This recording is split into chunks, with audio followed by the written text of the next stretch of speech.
And వీడి పెళ్లికి రాకపోతే వీడు నాకు ఉరేస్తా అని చెప్పిండు. నా జిందగీలా ఇంత హెక్టిక్ షెడ్యూల్ నాకైతే ఎప్పుడు లేదు. నిన్న సాయంత్రం గోదావరికి రిసెప్షన్ పోయి అక్కడ నుంచి మళ్ళీ ఆ నైట్ అంతా కార్ లో జర్నీ చేసుకుంటా ఖమ్మం వచ్చిన. ఇంత అర్జెంట్ గా ఖమ్మం రావాల్సిన అవసరం ఏముందనంటే నా క్లోజ్ ఫ్రెండ్ బీఈడీలా, సో వాడి పెళ్లికి రాకపోతే వాడు నన్ను చంపేస్తాడు. అలాంటి క్లోజ్ ఫ్రెండ్స్ మీకు ఏమైనా ఉంటే కామెంట్ చేయండి. అండ్ ఇక్కడ అయితే మొత్తం ఘోరంగా పల్లెటూరుకి వచ్చిన. నేను ఖమ్మం రావడం ఇదే ఫస్ట్ టైం, ఇంతకు ఎప్పుడు రాలేదు. భద్రాచలం ఒకసారి వచ్చిన బీఈడీలు ఉండగా. అండ్ వీడి పెళ్లికి రాకపోతే వీడు నాకు ఉరేస్తా అని చెప్పిండు, అందుకే వచ్చిన. సో చాలా ఇప్పుడైతే పెళ్లి పిల్లని పెళ్లి కొడుకుని కూడా చూపెడతా. అండ్ నా క్లోజ్ ఫ్రెండ్ ఎవరో మీకు కూడా చూపెడతా. అసలు ఎప్పుడు ఎక్కడ వాడిని ఎక్కడ చూపెట్టలేదు.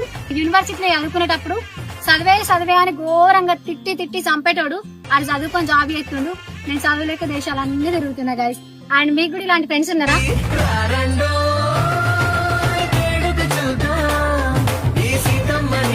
రామయ్యని ఒకటిగా చేసేద్దాం.